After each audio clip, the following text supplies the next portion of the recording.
गणतन्त्र ल्यायौँ, हाम्रो जिम्मेवारी सक्यो। अब सक्यो। अब म त्यहाँ उपलब्धि यही नै के गणतन्त्र आयो, उपलब्धि यही मान्नुहुन्छ उहाँले? अब उहाँले के सोच्नुभयो भने गणतन्त्र अवस्थामा रूपान्तरण हुन सकेन। अहिले पनि गरिबीको, अहिले पनि विपन्न, अहिले पनि अभाव, महँगी, छलकपट त्यस्तै छ। त्यस्तै छ। त्यो कुरालाई हामीले तोड्यौँ। झन् उत्पादन घट्यो, आत्मनिर्भर परनिर्भरतिर गयौँ के है। निर्यात भन्दा आयात हामीले बढी गरिरहेका छौँ। हेर्नुहोस् त, गहुँ बेच्थ्यौँ पहिले, पुर्खाले बेच्नुहुन्थ्यो, धान फलाउनु हुन्थ्यो। आज गहुँ र चामल हामी किनेर खाइरहेका छौँ। हेर्नुहोस् त। अनि त्यो तपाईँले भनेको ठ्याक्कै कुरासँग पनि म अलिकता सहमत हुन सक्ने या नसक्ने परिस्थिति आफ्नो ठाउँमा रहला। हामी कुनै पनि समयमा उत्पादन प्रणालीमा गएकै छैनौँ। हामीले के बेच्यौँ? अबको निष्कर्ष, अबको निचोड होइन, यतिको छलफल भइसकेपछि साँच्चीकै देशलाई समृद्धितिर लाने, विकासतिर लाग्ने, युवालाई नेपालमै रोजगार दिने हो भने अबको बाटो चाहिँ के हुनु पर्ला त? म 2-3 लाइनमा भन्छु है। हजुर। पहिलो लाइन त मैले अघि भनेको जस्तो शासकीय प्रणालीमा पूर्ण रूपमा चेन्ज गर्नु पर्यो। मैले अघि नै व्याख्या गरिसकेको छु, हामी त्यहाँतिर नजाउँ। हजुर। दोस्रो भनेको उत्पादन प्रणालीमा हामी जानुपर्छ। उत्पादन प्रणालीमा हामी यदि गएनौँ भनेदेखि हामीले योभन्दा पनि अझ चरम परिस्थिति, अभावको चाहिँ सिर्जना चाहिँ झेल्न पर्ने हुनसक्छ होइन।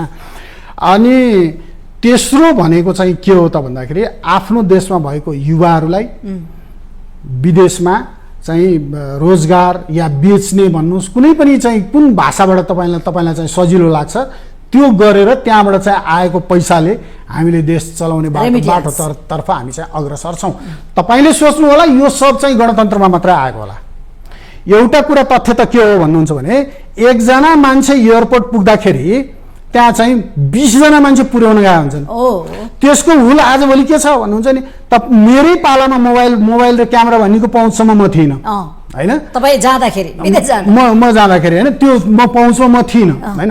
अब अहिले हेर्नुहोस् त, यसो खिच्छ, यो सबैजना चाहिँ तपाईँ चाहिँ विदेश जान लागेको भन्छ, उसले सामाजिक सञ्जालमा हाल्छ, नेगेटिभली त्यो चाहिँ फोकस भयो। अनि त्यहाँबाट केही गर्न सकेन आदि इत्यादि भयो। दोस्रो कुरो तपाईँलाई म एउटा कुरा बताउँ, राणाकालदेखि हालसम्म हेर्नुहोस्, अहिले पाकिस्तानको बोर्डरमा गोर्खाली सैनिकहरू चाहिँ पुगेको खबरहरू मैले नेपाली सामाजिक सञ्जालहरूमा हामीले देखिरहेको छौँ। त्यहाँ पनि त हामीले नेपाली नागरिक बेचेका छौँ नि होइन र?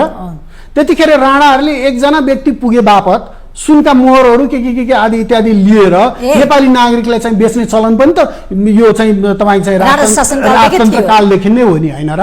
दोस्रो कुरो, लक्ष्मीप्रसाद देवकोटाले लेखेको मुनामदनमा तपाईँले हेर्नुभयो भने अहिलेको जस्तो त्यतिखेर हवाई यातायातहरू थिएन होइन। हिँडेर लासा गएर सुन कमाएर ल्याउने होइन र, त्यो वैदेशिक रोजगार होइन।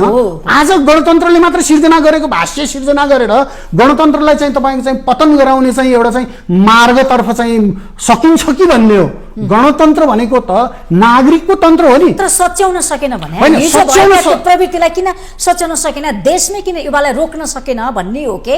गणतन्त्रमा त त्यो हो नि त। एकदम तपाईँले भनेको गणतन्त्रमा रोक्ने हो भनेदेखि मैले अघि नै भने सबभन्दा पहिला शासकीय प्रणाली फेरौँ होइन। हाम्रो सम्पत्ति हो नि युवा भनेको त, हाम्रो त पैसा पनि पलायन भयो, युवा पनि पलायन भयो नि त। एकदमै सही कुरा तपाईँले फेरि पनि उठाउनु भयो। मैले भने शासकीय प्रणाली फेरौँ, त्यस पछाडि हामी उत्पादन प्रणालीमा जाउँ। जमिन यति धेरै छ, जडीबुटी यति धेरै छ होइन, जलस्रोत यति धेरै अथाह छ, खनिजका कुरै छोड्नु, हेर्नुहोस् न खनिजका कुरै छोड्नु, पसिना नेपालमै बगाउँ, 12 घण्टा बाहिर खण्ड 8 घण्टा नेपालमा गरौँ न होइन। त्यसरी चाहिँ तपाईँको चाहिँ लगियो भने हाम्रो भविष्य एकदम उज्जवल छ। अब यही पाराले शासकमा अहिले ल्याएको नीति तथा कार्यक्रम त्यो छ कि छैन? ऊर्जालाई नेपालमै रोजगारी दिने, सृजना गर्ने, देशलाई आत्मनिर्भर बनाउने, उत्पादन कुराहरू फल फलाउने, त्यो छ कि छैन? हेर्नु त, फलफुल, स्याउ, सुन्तला, अम्बा कति फल्छन् नेपालमा, तरकारी कति फल्छ, टमाटर कति फल्छ, मासु कति छ नेपालमा? हेर्नु, तत्सम्बन्धमा म निराश छु। त्यहाँ पनि केलाई जोड दिएको छैन भने उत्पादन प्रणालीलाई शून्य छ। उत्पादन प्रणाली भनेको हेर्नुहोस्, एउटा विद्यार्थी उत्पादन गर्नु पनि उत्पादन प्रणाली हो। त्यो विद्यार्थीलाई 1 कक्षादेखि चाहिँ 12 कक्षा या ग्रेजुएसन गराइसक्दाखेरि सक्षम नागरिक तयार हुनु पर्यो नि होइन। तपाईँको हेर्नुहोस्, थ्योरिटिकल्ली पढाइन्छ, प्र्याक्टिकल्ली केही पनि छैन। रोजगारसँग जोडिने, उत्पादनसँग जोडिने शिक्षा भएन। तपाईँ प्रेसर कुकर बनाउन सिकाइदिनुहोस् होइन, मोटरसाइकल बनाउन सिकाइदिनुहोस्। आजभोलि मोबाइल धेरै बजारमा छन्, मोबाइल बनाउने कक्षाहरू एकदमै के बनाउने कक्षाहरू छन्। कपाल काट्ने सिकाइदिनुहोस्, कपाल काट्ने सिकाइदिनु। भारतीय आएर कपाल काटिरहेका छन् नेपालमा हजारौँ, हेर्नुहोस् त, खरबौँ रुपियाँ बाहिर जान्छ वार्षिक रूपमा त्यो कपाल काटेको पैसा। हिसाब गर्नु अहिले लगानी खेलको पसलमा हेरौँ चाइनिजहरूले बिजनेस गरिरहेछन्, पसल खोलिरहेछन्, नेपालीले पसल खोल्नु, नेपालको उत्पादन स्वदेशी त कपडा त उत्पादन हुन्छ नि नेपालमा, त्यसलाई बजारसम्म पुर्याउँ। अब कपडा उत्पादन गर्ने कुरा गर्नुभएपछि फेरि पनि त्यही उत्पादन प्रणालीका कुरा आयो। हामीले के उत्पादन गर्नु पर्यो? कपास उत्पादन गर्नु पर्यो। खोइ हामी कहाँ कपासका बोटहरू एउटा क्षेत्रै तोक्दिउँ न, कपास चाहिँ कहाँ फल्छ भनेर अनुसन्धान गरौँ होइन, त्यो क्षेत्रलाई चाहिँ कपासको उत्पादनमा छोडिदिउँ होइन, विशाल मात्रामा चाहिँ कपासको उत्पादन, कफी खेती गरौँ, चियाको खेती गरौँ, बगानहरू कति छन्, यी कुराहरूलाई चाहिँ एकीकृत चाहिँ विकास प्रणालीमा चाहिँ छिराएर, औद्योगिक प्रणालीमा छिराएर त्यो त्यसरी चाहिँ अगाडि बढाउन सकियो भने मात्रै देश समृद्ध हुन्छ। होइन यो नारा घन्काएर हुँदैन, हरेक नारा सुखी नेपाली, समृद्ध नेपाल, समाजवादको मोडलको कुराहरू आछ, फेरि लेखेर मात्रै भएन, क्रान्तिका कुरा, कृषि क्रान्तिका कुराहरू आउँछन्। मैले यो किताब लेखेर मात्रै भएन नि, तपाईले पढिदिनु पर्यो, पढेपछि क्रियान्वयनमा ल्याइदिनु पर्यो, व्यवहारमा उतार्न सक्नु पर्यो, एक्सनमा आउनु पर्यो। एकदम एकदम यही भनेको मैले। उत्पादन प्रणाली भनेकै त्यही नै हो। कपास उत्पादन गर्नु पर्यो, अन्नहरू उत्पादन गर्नु पर्यो होइन। हाम्रा लागि के आवश्यकता छन्? ठिक छ, विदेशमा चाहिँ निर्यात नगरौँला, कम्तीमा हामी आफू त आत्मनिर्भर हौँ, अरू कुराहरू छोडिदिउँ, तपाईँ गाडी छोडिदिउँ, टेलिभिजन छोडिदिउँ, अन्य कुराहरू छोडिदिउँ, हामीलाई आधारभूत आवश्यकताका चिजहरू के हुन् त? अन्न हुनसक्छ, कपडाहरू हुनसक्छ होइन, औषधीय चाहिँ जडीबुटीहरू हुनसक्छ, ती कुरा हामीसँग प्रचुर मात्रामा छन् होइन। त्यसलाई व्यवस्थापन गर्न सकिएन, त्यस कारणले गर्दाखेरि यहाँले रोजगार पनि दिनुभएको छ है धेरै युवा। मैले 40 जना जति कर्मचारीहरूलाई रोजगार दिएको छु। अब विगत 25 वर्षदेखि मैले त्यो काम गरिराखेको छु, उद्यमको रूपमा, बिजनेसको रूपमा एकदम एकदम एकदम गरिराखेको छु। सरकारले बिजनेसम्यानलाई हेर्ने नजर चाहिँ कस्तो पाउनु भएको छ? सरकारको बिजनेसम्यानलाई हेर्ने नीति भनेको त खालि उही ट्याक्सै लिने मात्रै हो, कर मात्रै हो, एकदम चाहिँ त्यसमा चाहिँ कुनै चाहिँ उनै छैन। केही एउटा चाहिँ नयाँ नीति गरौँ, नयाँ उत्पादन प्रणाली। मैले गरेको काम पनि त तपाईँको चाहिँ स्टिलको पाता, म स्टिल सम्बन्धी काम गर्छु, स्टिलको पाता चाहिँ कुनै देशमा बन्द हो, त्यो यहाँ ल्याएर पाइप बन्द हो, त्यसलाई ल्याएर मैले जोड्नेसम्म त हो। म उत्पादन प्रणाली त मसँग पनि छैन होइन, त्यो मैले म्यानुफ्याक्चर मात्रै गरेको हो त्यो होइन। त्यसलाई चाहिँ तपाईँले त्यसरी हेर्नुभयो भने हामी उत्पादन प्रणालीमा नगइकन सुखै छैन क्या बहिनी। उत्पादन प्रणालीमा हामी जानै पर्छ। हामी अबको विकल्प होइन, आत्मनिर्भर बन्ने अथवा विकास गर्ने आर्थिक क्रान्तिहरू त अहिले थला परेको छ। त्यही कुरा यो किताब हो क्या। अमेरिका आफूले आफूलाई चाहिँ उत्पादन प्रणालीमा आफूलाई लग्यो, प्रचुर मात्रामा उत्पादन गर्यो, त्यो चिज बाह्य बजारमा, बाह्य देशहरूमा बेच्यो, आफू धनी भयो। हामी पनि त्यसै गरौँ। अमेरिका पनि त्यतिकै राम्रो सुन्दर देश छ, मेरो देश पनि त्योभन्दा कम छैन, सुन्दर छ मेरो देश। विश्वले आँखा लगाएका छन् हाम्रो देशमा, सगरमाथाको देश होइन, सगरमाथाको देश हाम्रो, बुद्धको देश हाम्रो, बुद्धको देश होइन त, पशुपतिको देश हाम्रो, मुक्तिनाथको देश।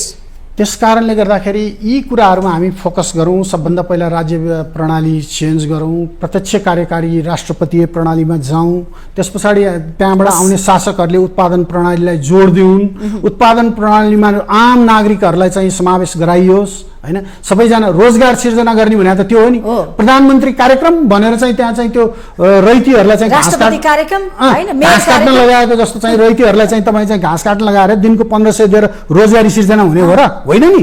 त्यो त क्षणिक रोजगार भयो नि। दीर्घकालीन समस्याको समाधान खोज्नु पर्यो होइन, सिप सिकाउनु पर्यो। किसानका लागि मलका कारखाना खुल्नु पर्यो क्या हो होइन, मल सहज हुनु पर्यो, बेबिजन हुनु पर्यो। मलको कारखाना ज्यान जाला यिनीहरूले एउटा मलको कारखाना खोल्न सक्दैन होला, सरकारले खोल्न सक्छ नि त, खोल्दैनन्। तीन तहको सरकार छ फेरि हेर्नु त मुलुकमा। अनि त्यो मलको कारखाना खोल्न नदिनु कारण के हो त भन्दाखेरि यिनै उत्पादन प्रणालीमा गइएन, नगइसकेपछि बिचौलिया हाबी हुन्छन्। बिचौलियाले चाहिँ बङ्गलादेश लगायतका विभिन्न कहाँबाट चाहिँ कुन देशबाट चाहिँ लिएर आउनुपर्छ, लिएर आउँछ, बिचमा आएको नाफा उसले खान पाउने हुन्छ। अनि किन खोल्छ उसले यहाँ मलको कारखाना? मल कारखाना खोल्ने बित्तिकै सम्पूर्ण किसानहरू लाभान्वित हुन्छन् होइन, देश उर्वर हुन्छ, उत्पादन देश उर्वर हुन्छ, आत्मनिर्भरतिर जान्छ। नहर खोल्नु पर्यो। सबैभन्दा ठुलो अहिले हेर्नुहोस् न, पाकिस्तानको चाहिँ उसमा पनि बोर्डरमा पनि चाहिँ पानीको विषयलाई लिएर केही गाईगुई कुराहरू सुनिन्छन् होइन। त्यो के का लागि भएको त भन्दा त्यो पनि उत्पादन प्रणालीसँग जोडिएको छ होइन। पानी बिना त हाम्रो मानव जीवन चाहिँ प्राणी नै भनौँ न, प्राणी जीवन चाहिँ पृथ्वीमा सम्भव छैन। त्यस कारणले गर्दाखेरि म फेरि पनि भन्न चाहन्छु, हामी 1 उत्पादन प्रणाली, 2 उत्पादन प्रणाली, 3 उत्पादन प्रणालीमा जानुपर्छ।